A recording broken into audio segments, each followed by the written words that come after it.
My name is Tadeo, and I was placed in Chicago in the Logan Square Neighborhood Association.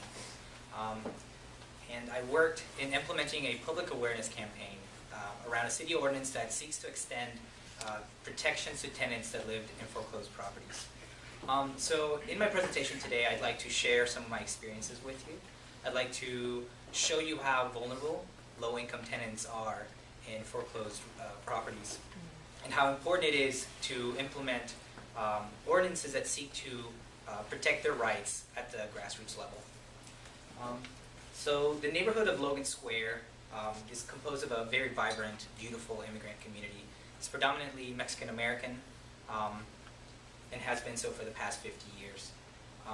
It is in the northwest side of Chicago, which is, I'll get to why that's relevant later, but right now it's experiencing a lot of demographic changes and a lot of displacement. So from 2000 to 2010, there was a decrease of 30% in the Latino population. And you see a lot of those folks being displaced to the suburbs, where a lot of the housing is a lot more affordable. You also see the introduction of businesses that cater culturally and economically to folks that are not the long-term residents. And the issue of foreclosure is another force by which tenants in the area are displaced.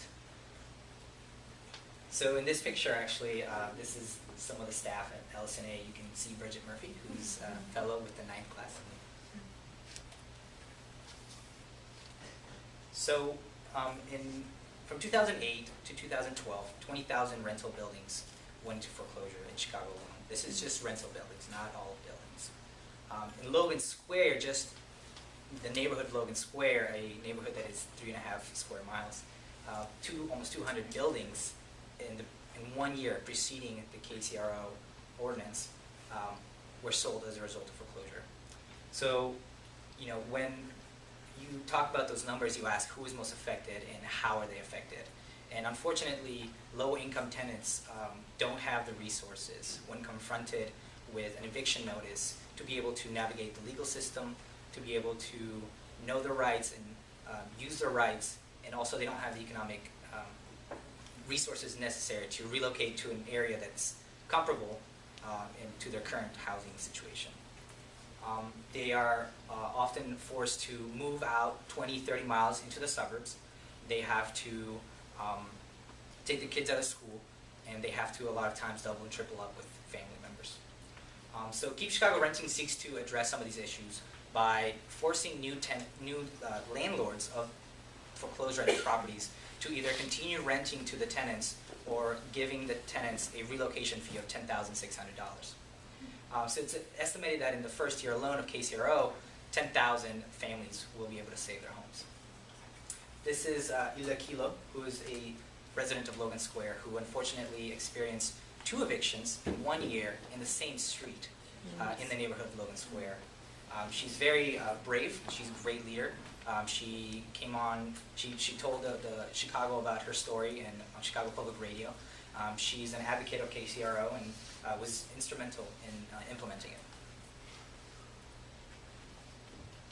So unfortunately, the ordinance, a lot of the enforcement behind it relies on tenants know their rights and taking private cause of action in court.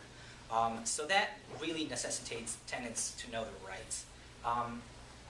A lot of times, basic rights are not really available to tenants, and so, at least the knowledge of them. And so, the very technical knowledge of the ordinance is hard to put out there to the community, for the community to understand. So, the ordinance went into effect on 24th of September of last year. I was placed at the beginning of September, so it was wonderful timing. In the awareness campaign, we did general outreach, which means that we worked in schools, churches, food pantries. We used a newspaper. We used television. I was on Univision.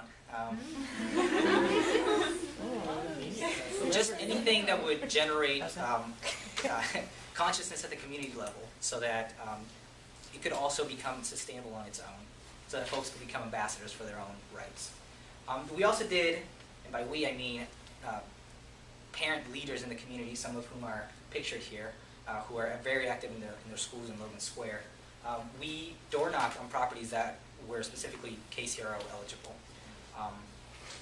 We were able to talk to tenants about what their rights are, what they should expect to see from banks, because 86% of foreclosure cases in Chicago result in bank ownership, and how they could take steps in securing their rights afterwards, including reaching out to us so that we could get them legal representation through some of our partnerships.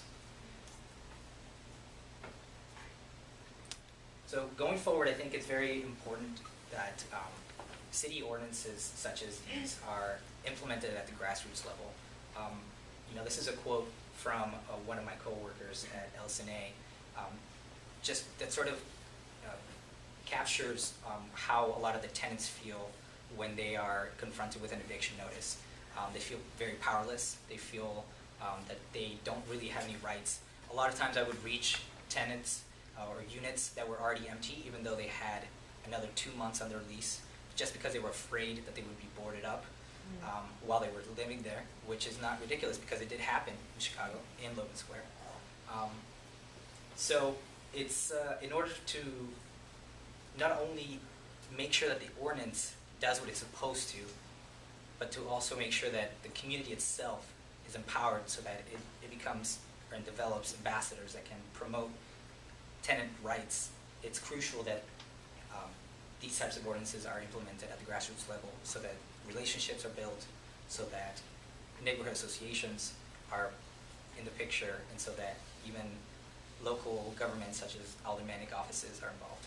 Thank you.